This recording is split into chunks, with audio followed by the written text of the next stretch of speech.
Hello, नमस्कार साथी। How you? कैसे हैं आप सभी लोग? I hope you are well. You are most welcome to my YouTube channel Shri Upadhyay भाषा।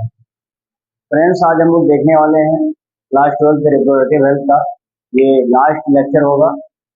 और आज हम लोग लास्ट लेक्चर में कुछ छोटे छोटे पॉइंट्स होंगे जिसको देखने वाले हैं। जैसे टेस्टिव बेबी के बारे में देखेंगे इसमें। जैसे कि इसमें हम देखेंगे कि जो पॉपुलेशन है उसका क्या मेंशन हम लोगों के इस चैप्टर में दिया गया है। किस तरह से पॉपुलेशन का जो अध्ययन है यानी डेमोग्राफी क्या होता है हम लोग देखेंगे। पहला सेंसस जब जनगणना हुआ था 2011 में, तब क्या पॉपुलेशन का रेट था।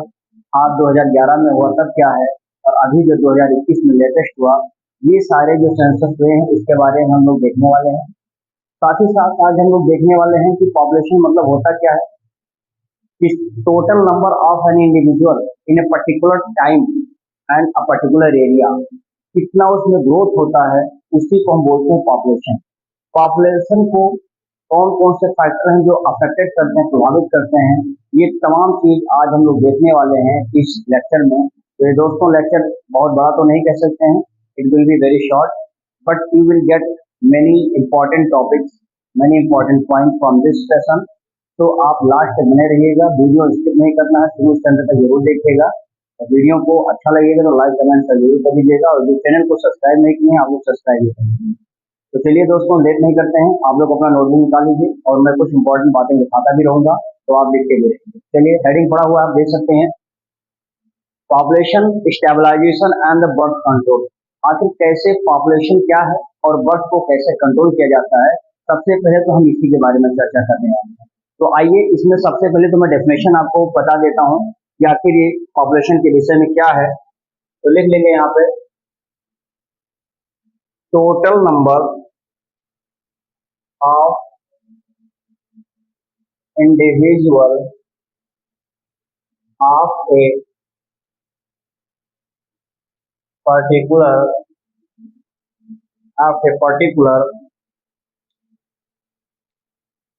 particular species in a given time of a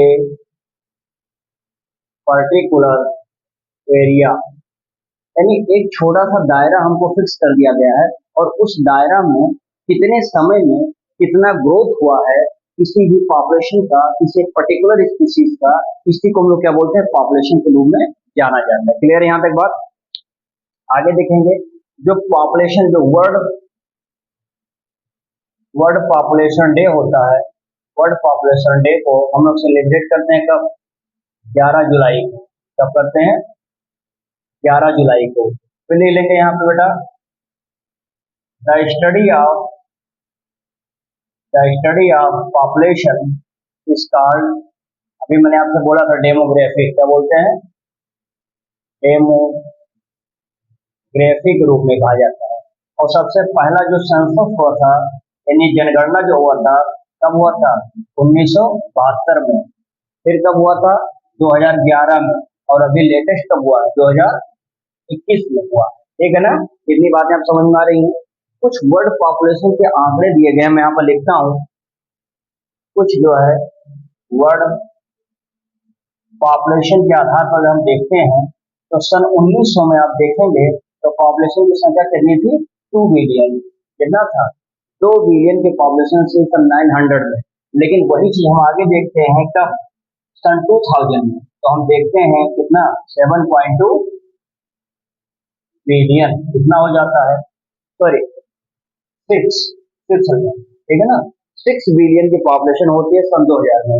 लेकिन यही अगर हम धीरे धीरे देखते हैं 2011 के करीब में जब आते हैं, तो ये हो जाता है 7.2 बिलियन। क्या बातें मेरी समझ में आ रही हैं?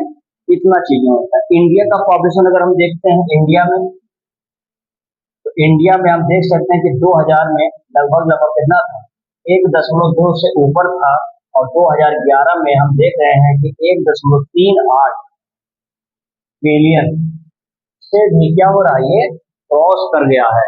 तो इतना ज्यादा पॉपुलेशन हमारे इंडिया की है, और ये सारी बातें हमें वर्ल्ड लेवल की बात आपको बताते हैं। समझ में आ गई थी बातें? अगर यहीं पर मैं आपसे कहूँ दोस्तों की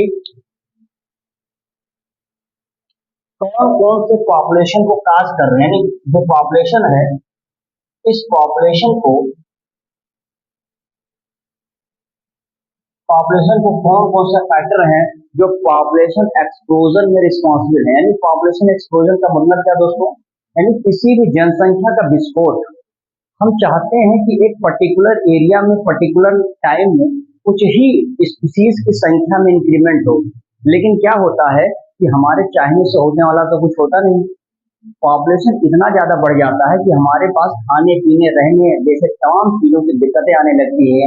यदि हम इसको कहते हैं कि पॉपुलेशन में विस्फोट आ गया है, यानी पॉपुलेशन एक्सप्लोजन हो गया है। तो दोस्तों जब कभी भी पॉपुलेशन एक्सप्लोजन होता है तो you will get too much many problems. हम लोगों को बहुत सारी दिक्कतों का सामना भी करना पड़ता है, यानी हमें भोजन नहीं मिलेगा, हमें रहने के लिए सही से जगह नहीं मिलेगा, यानी जितनी भी बेसिक नीड हमारी है उसमें कहीं ना कहीं हमें धीरे धीरे देखने को मिलेगा कि कमियां नजर आने लगती हैं। तो उस कमियों को दूर करने के लिए हमें गवर्नमेंट के माध्यम से बहुत सारे स्कीम निकाले जाते हैं, उस स्कीम को फॉलो करना है और अपनी पॉपुलेशन को एक पर्टिकुलर लेवल में, एक पर्टिकुलर दायरे में फिक्स करके रखना है।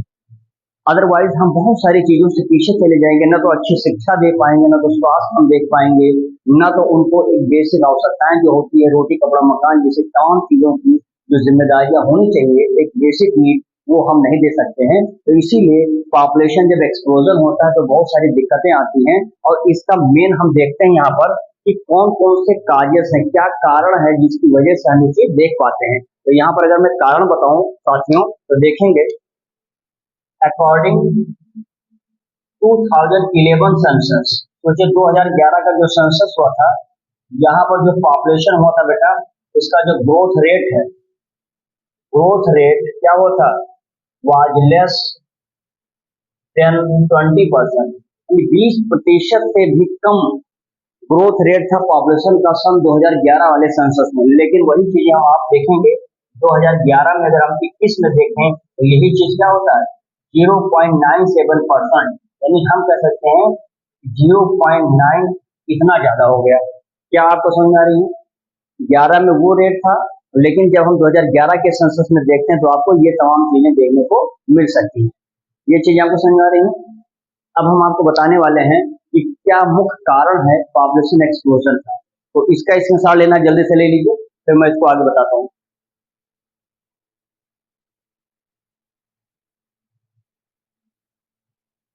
चलिए आगे इसमें मैं देखता हूँ, मैं इसको चलिए देख लीजिए।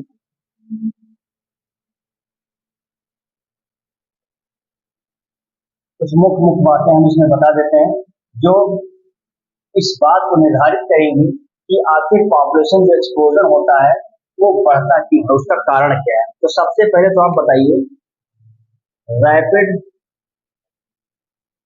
रैपिड डिक्लाइन क्या होता है, rapid decline in death rate, यानी बहुत तेजी के साथ जो डेथ रेट है उसमें डिक्लाइन आ गया है। दूसरा हम बता सकते हैं बेटा क्या,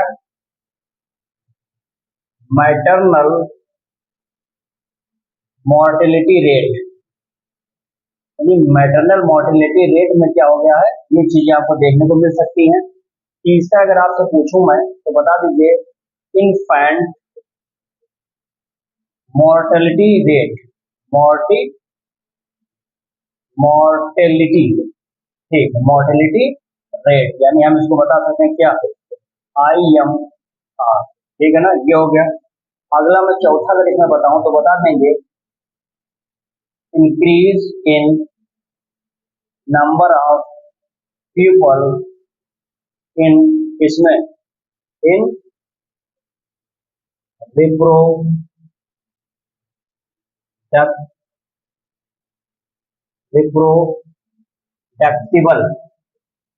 रिप्रोडक्टिबल एज, यानी कहीं ना कहीं जो इंक्रीज हो रहा है लोगों के अंदर रिप्रोडक्टिबल रेट जो हो रहा है वो धीरे धीरे एज क्या हो रहा है, इसमें आप देख रहे हैं इंक्रीमेंट हो रहा है। तो ये तमाम ऐसी चीजें हैं जिसकी वजह से पॉपुलेशन की संख्या बहुत ज्यादा बढ़ती जा रही है, और इतना ज्यादा हमारे अर्थ पर इतना ज्यादा डेंसिटी हो गया है लोगों का एक छोटे से दायरे में बहुत ज्यादा लोगों को रहने की आवश्यकता पड़ रही है, यानी हमारा जो पॉपुलेशन डेंसिटी बहुत ज्यादा हो गया है। तो इसी को हम कहते हैं पॉपुलेशन क्या हो गया, एक्सप्लोजन हो गया, यानी विस्फोट हो गया है। तो ये तमाम फैक्टर क्या होते हैं, जिम्मेदार होते हैं। समझ में आ गई थी बातें।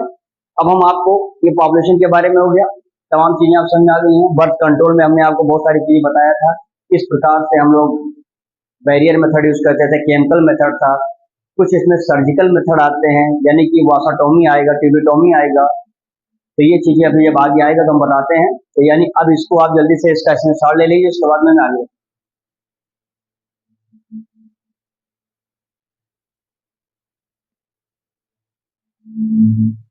चलिए भाई, अगला आ गया है सर्जिकल मेथड। आखिर बर्थ को कंट्रोल करना है तो कुछ तो करना पड़ेगा। मेल में एक नस होता है, उसको कटवा दीजिए। फीमेल में भी एक नस होता है, उसको कटवा दीजिए।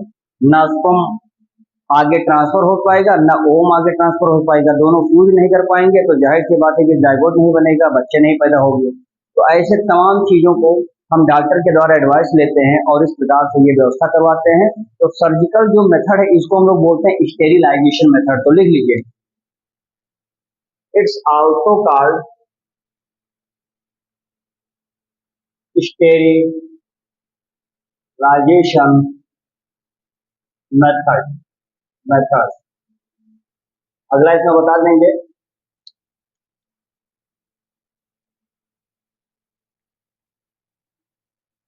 Advised for male, advised for male as terminal terminal method, terminal method to prevent, रोकने के लिए, क्या, टू प्रिवेंट एनी मोर, यहाँ मेल भी हो सकता है, कहाँ गया, और ये फीमेल भी हो सकता है, ठीक है, male and female, to pregnancy, pregnancy. क्या मेरी बात यहाँ तक आपको समझ में आ रही है?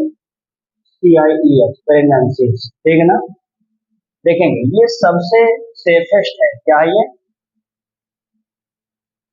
सेफेस्ट, या हम कह सकते हैं परमानेंट, परमानेंट मेथड होता है, किस लिए, आप बर्थ कंट्रोल, यानी सबसे सेफेस्ट बर्थ को कंट्रोल करने का ये मेथड है, सर्जिकल मेथड होता है, ठीक है ना, जिसको स्टेरिलाइजेशन मेथड कहते हैं। ये एडवाइस किया जाता है मेल और फीमेल दोनों के लिए, हम यूज करते हैं, जो कि टर्मिनल मेथड के रूप में जाना जाता है, जिसमें हम प्रिवेंट करते हैं ताकि फीमेल के अंदर प्रेगनेंसी आगे ना हो पाए।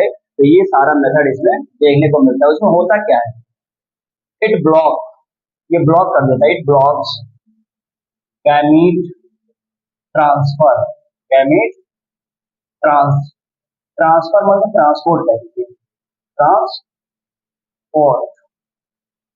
फिर देखेंगे मेल के केसेस में अगर होगा, इन मेल कार्ड, मेल के अंदर कार्ड होता, क्या कहते हैं उसको, वासाटोमी, वासाटोमी, ध्यान से देखिएगा, इसको वासाटोमी कहते हैं। इन फीमेल, इन फीमेल के बोलते हैं क्या, ट्यूबिटोमी, ट्यूबिटोमी, ट्यूबिटोमी के, ठीक है ना। देखिए वासाटोमी मेल के केसेस में होगा, उस नस को काट दीजिए, जो वास एक नस होता है। मेल में आप देखेंगे कि ये जो टेस्टिस होता है, ये टेस्टिस जिससे जुड़ा रहता है, इसको बोलते हैं वास, ये वास होता है, जो कि वास डिफरेंस का एक भाग होता है, हम इसी को कट कर देते हैं। यहाँ पे प्रोस्टेट पाया जाता है, प्रोस्टेट ग्लैंड, तो ये ध्यान दीजिएगा, आगे इसमें प्रोस्टेट कैंसर भी होता है। तो यहाँ पर क्या होता है, इसी वास को हम लोग इस नस को कट कर देते हैं। भाई वास एक नस है, टोमी माने उसका क्या करना, कट करना। तो यहाँ पर हमने वासा को टोमी कर दिया, यानी वासाटोमी करवा दिया है। तो मेल के अंदर जो जो टेस्टिस से जो नसें जुड़ी होती हैं, उसको वासा कहते हैं, और वास जाकर के कट हो जाता है, जिसको टोमी कहते हैं। तो वासा टोमी हो जाता है। अब आगे ट्रांसपोर्ट क्या नहीं हो पाएगा, स्पर्म बनता रहेगा लेकिन वो आगे जा ही नहीं पाएगा। तो ऐसी स्थिति को वासाटोमी कहते हैं। सेम प्रोसेस में ओवरी से जुड़ा हुआ एक नस होता है, ठीक है ना, ट्यूबिक। अब इसको जब हम करते हैं तो ट्यूबोक्टोमी कहा जाता है। इसमें ओवा तो बनेगा लेकिन आगे ट्रांसपोर्ट इसका नहीं हो पाएगा, तो that is called as tubectomy. Clear है यहाँ तक बात? आगे देखेंगे इसमें, देखिए इन इन वासाटोमी A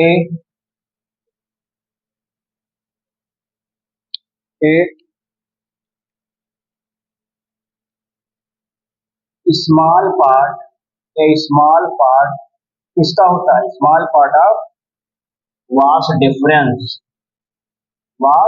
डिफरेंस इन रिमूव, कहाँ से रिमूव, हटा देते हैं वास डिफरेंस को, जबकि वाइल इन फीमेल, फीमेल में क्या करते हैं, वाइल इन फीमेल इन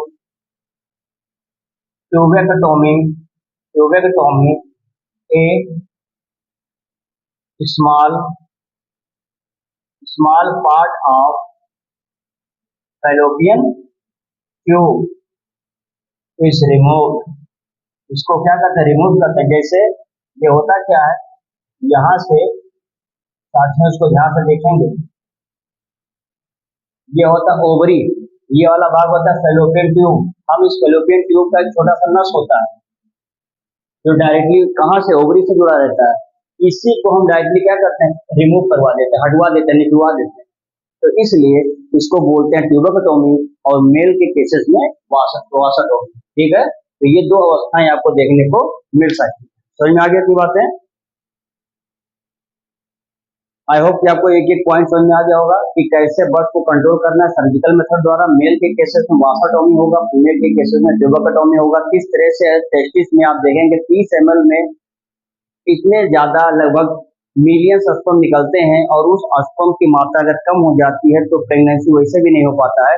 बहरहाल वो तो अलग बात है, यहाँ पर उसको जानने की जरूरत नहीं है। आपको जानने की जरूरत जो है वासक्टोमी क्या है, ट्यूबेक्टोमी क्या है, किस तरह इसके नसों को कट कर दिया जाता है, जिससे हम इसको बोलते हैं, कहते हैं ना ऑपरेशन करवा दिया है, और इस चीज को बाहर निकलवा दिया जाता है, और जिससे प्रेगनेंसी क्या होती है, रुक जाती है। तो ये मेथड है जो सर्जिकल मेथड के रूप में जाना जाता है, जो कि यूज किया जाता है बर्थ कंट्रोल में। समझ में आ गया? तो इसको भी आप स्क्रीनशॉट लीजिए, फिर आगे बताता हूँ।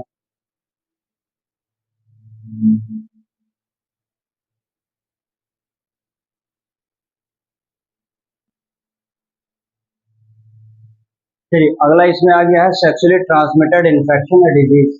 देखिए इसका नाम क्या साथियों, सेक्सुअली ट्रांसमिटेड इन्फेक्शन या STI, सेक्सुअली ट्रांसमिटेड डिजीज या STD, BD भी कहते हैं, यानी कि वेनेरियल डिजीज के नाम से जाना जाता है, या इसको RTI भी बोलते हैं, यानी कि रिप्रोडक्टिव ट्रैक्ट इन्फेक्शन, क्योंकि रिप्रोडक्शन में होता है, रिप्रोडक्टिव पार्ट में होता है, तो रिप्रोडक्टिव ट्रैक्ट इन्फेक्शन के रूप में जाना जाता है। ये ट्रांसमिटेड कैसे होता है, तो transmitted through the sexual intercourse. देखिए इसमें कौन कौन से एग्जाम्पल आ सकते हैं, जैसे दिया है गोनोरिया, गोनोरिया बड़ा घातक रोग है, किसके द्वारा होता है, तो निशेरिया गोनोरिया के द्वारा होता है, जो कि बैक्टीरिया है। फिर देखेंगे सिफेलिस, किसके द्वारा होता है बेटा, ट्रोपोनेमा पैलिडम, जो कि एक बैक्टीरिया है। क्लेमाइडियासिस, क्लेमाइडियासिस में देखेंगे तो क्लेमाइडिया ट्रैकोमैटिस, जो कि एक बैक्टीरिया ये भी है। फिर देखेंगे इसमें होता है जेनाइटल हर्प्स, क्या है ये, हेपेटाइट, किसके द्वारा होता है, क्लेमाइडिया ट्रैकोमैटिस, जो कि बैक्टीरिया ये भी होता है। फिर देखेंगे इसमें बेटा आपको हेपेटाइटिस बी भी देखने को मिलेगा, हेपेटाइटिस बी वायरस के द्वारा होता है, जिसका नाम होता है HBV, शॉर्ट फॉर्म में भी आता है। एड्स, एड्स आपको पता है HIV के द्वारा होता है ना, ह्यूमन इम्यूनो वायरस। फिर देखेंगे ट्राइकोमोनियासिस किसके द्वारा होता है, तो ट्राइकोमोनास वैजिनेरिस, क्योंकि एक प्रोटोजोआ होता है, ये प्रोटोजोआ में प्लाज्मोडियम भी आता है, जिसके द्वारा मलेरिया होता है, तो वही मलेरिया वाले ग्रुप का ही प्रोटोजोआ है, जिसका नाम होता है ट्राइकोमोनास वैजिनेरिस। तो क्या करता है, कौन सा रोग करता है, तो ट्राइकोमोनियासिस, ये भी एक सेक्सुअली ट्रांसमिटेड डिजीज होता है। इतनी सारी बातें इसमें आप समझ पा रहे होंगे।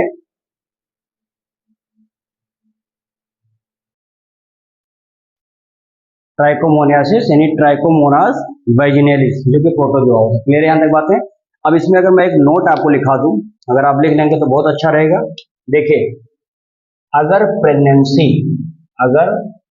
प्रेगनेंसी जो होता है ये क्या हो जाती है, लॉस्ट हो जाए, लास्ट हो जाए कब, बिफोर 20 वीक्स, कब, बिफोर 20 वीक्स, तो इसको क्या बोलते हैं बेटा, इसका नाम मैं यहाँ लिख देता हूँ, ध्यान से देखेंगे, मिस कैरियज के रूप में जानते हैं। तो मिस कैरियज किसे कहते हैं, if the pregnancy lost before the 20 weeks. Clear है? नाउ द सेकंड पॉइंट अगर मैं यहाँ से बताऊं कि बेटा ये जो फर्टिलाइज्ड होता है, यानी fertilized egg implants outside the uterus। इसका नाम क्या होता है? कॉल्ड, इसका नाम हो जाता है एक्टोपिक प्रेगनेंसी। क्या मामला समझ में आ रहा है? अगर जो फर्टिलाइज एग होता है, अगर ये कहां पर इम्प्लांट कर दिया जाए, ये आउटर साइड जो है यूटेरस का, वहां पर इम्प्लांट हो जाता है, that is called as the ectopic pregnancy. समझ में आ गई इतनी बातें? तो चलिए इसका स्क्रीनशॉट जल्दी से लीजिए। एंड द लास्ट टॉपिक इसका बचा है, जिसको मैं बताता हूँ इनफर्टिलिटी क्या है और टेस्ट ट्यूब बेबी। मुश्किल से 5 मिनट का लेक्चर और है, तो इसका स्क्रीनशॉट जल्दी से लीजिए, फिर बताते हैं।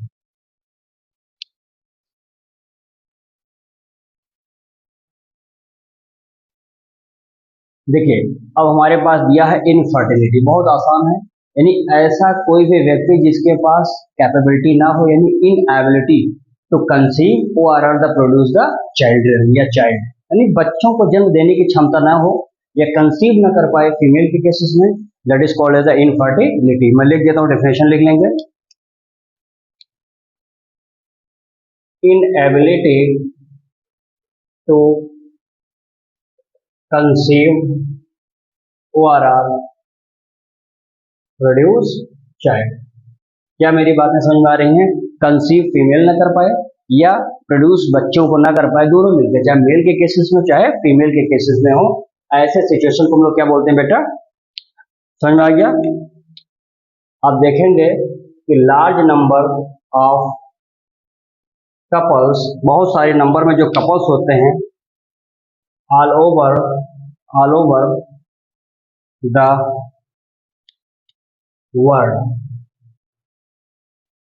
The world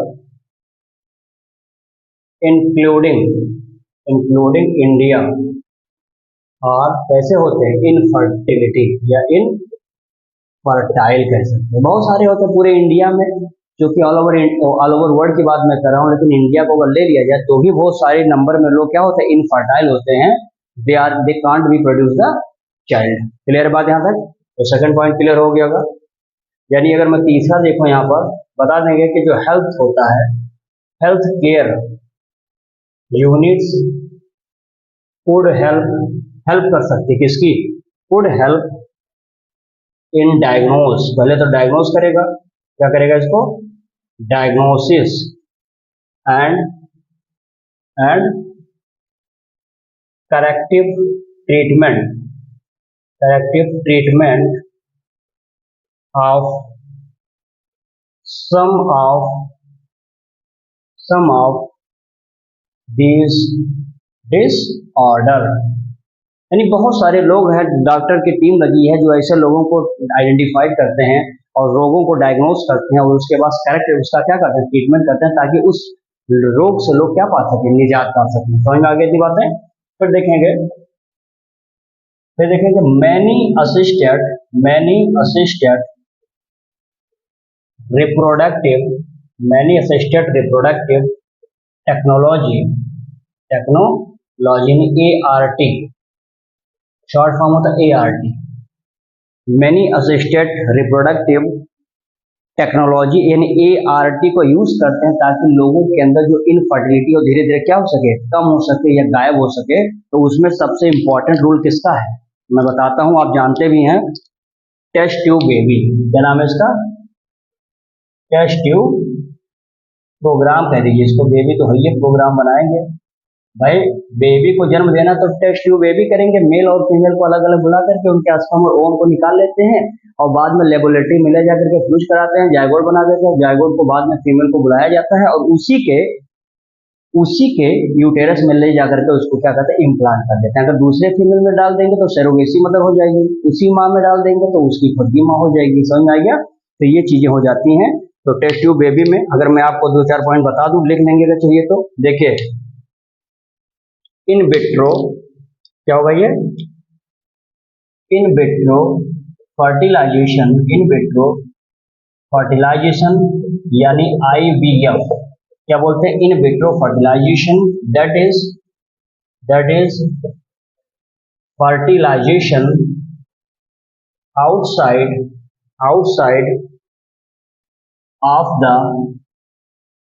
of the body. Guess करेंगे, जो ओवा होगा बेटा, ओवा क्या करेंगे, ओवा फ्रॉम वाइफ, या फिर हम दे देंगे मदर, है ना, या फीमेल, एंड स्पर्म क्या होगा, स्पर्म फ्रॉम फादर कह दीजिए, या फिर मेल की बात करेंगे, मेल। इसको क्या करेंगे बेटा, कलेक्ट करेंगे, कलेक्टेड, एंड क्या करेंगे, इसको इंड्यूस्ड करेंगे, एंड इंड्यूस्ड टू फॉर्म, क्या बनाएंगे, टू फॉर्म जायगोट, जो भी मैंने बताया था, जायगोट कहाँ पर, इन लेबोरेटरी। क्या बातें समझ में आ रही हैं, तो लेबोरेटरी में बनाएंगे, और फिर बाद में क्या होगा, जो जायगोट बनेगा, बाद में बता देंगे, जो जायगोट बना है, या इसी को हम लोग अर्ली एम्ब्रियो बोल सकते हैं, यानी जो 8 सेल का होगा, यानी जिसको हम लोग क्या बोलते हैं, ब्लास्टोमर के नाम से जानते हैं। भाई 8 सेल का बन गया, ब्लास्टोमर बन गया। अब हम लोग क्या करेंगे, इसको ब्लास्टोमर को उठाएंगे और पुड देन इसको कहां पर करेंगे, ट्रांसफर कर देंगे, ट्रांसफर कहां पर भाई, ट्रांसफर इनटू फैलोपियन ट्यूब, ठीक है ना, फैलोपियन ट्यूब में इसको ट्रांसफर कर देते हैं, और बाद में आप देखेंगे यहाँ से फिर ये कहाँ पर, यूटेरस में चला जाता है, और फिर बच्चा जो बनना चाहिए था उस माँ के पेट में हम लोगों ने लैब में सस्पेक्ट करके उसके यूटेरस में इम्प्लांट करवा दिया। तो ये सब टेक्नोलॉजी, ये सब आज के समय में सब टेक्नोलॉजी पॉसिबल है, तो ये सब चीजें हो रही हैं, और यहीं पर आप देखेंगे ये सब मेथड यूज करना है तो आपको यूज करना पड़ेगा JIFT। अब आप सोचेंगे JIFT क्या है, बता देंगे इसको, जायगोट इंट्रो फैलोपियन ट्रांसफर। ये सिस्टम है, इस माध्यम से हम लोग क्या करते हैं, जायगोट को उसके फैलोपियन में ट्रांसफर किया जाता है। और यह चीज बनाने के लिए हम यहाँ पर एक ट्रिक और यूज करते हैं, वही बता देता हूँ मैं, IUT। तो आप सोचेंगे IUT क्या बता रहे हैं, तो इसका मतलब होता है intra uterine transfer. Intra uterine transfer को बोलते हैं IUT। तो यानी बेटा जब यूटेरस में ट्रांसफर करना है तो ट्रिक जो यूज किया जाता है IUT करते हैं, यानी इंट्रा यूटेराइन ट्रांसफर करते हैं। और जब हम यूज करते हैं JIFT, यानी जायगोट को जब हम फैलोपियन ट्यूब में ट्रांसफर, तो जायगोट को पहले फैलोपियन ट्यूब में लाया मैंने, और फैलोपियन ट्यूब में लाने के लिए हमने JIFT का यूज किया, और बाद में हमने यूटेरस में डाला तब हमने IUT का यूज किया। समझ में आ रही है बात है। तो आई होप कि चीजें आपको समझ में आ रही होंगी साथियों। आई होप आप लोगों को मजा आया होगा। ये टॉपिक बहुत ही छोटा था लेकिन बहुत इंटरेस्टिंग था। इसमें 4-5 पॉइंट, जो 4-5 टॉपिक थे हमने आपको इस चैप्टर में बता दिया है। अब आपकी जिम्मेदारी है कि इस चैप्टर को जबरदस्त तरीके से अपना नोट बना करके पढ़ेंगे, और कोई दिक्कत आती है तो कमेंट बॉक्स में अपना क्वेश्चन डालेंगे और इसका जवाब आपको दिया जाएगा। लेकिन पढ़ेंगे जरूर और खूब बढ़िया से नोट बनाइए, ठीक है ना। अब हम लोग मिलेंगे एक नए चैप्टर के साथ जिसमें हम लोग बात करेंगे इनहेरिटेंस वाली, ठीक है ना, यानी मेंटल वगैरह भी इसमें आएंगे। जेनेटिक्स की बात हम करने वाले हैं। तो अब हम लोग नए लेक्चर में हम बात करेंगे इनहेरिटेंस के बारे में, बात करेंगे जेनेटिक्स की बात करेंगे, मेंडल की बात करेंगे, मटर पौधे पर कैसे एक्सपेरिमेंट किया, कितने वर्षों तक किया, क्यों मटर को ही चूज किया गया, ऐसे तमाम चीजों का जवाब हम अगले चैप्टर में जानने वाले हैं। तो चलिए, वीडियो अच्छा लगा हो लाइक कमेंट से जरूर करिएगा, चैनल को सब्सक्राइब भी करेंगे, और मिलते हैं नए लेक्चर के साथ। जब तक के लिए बहुत बहुत धन्यवाद।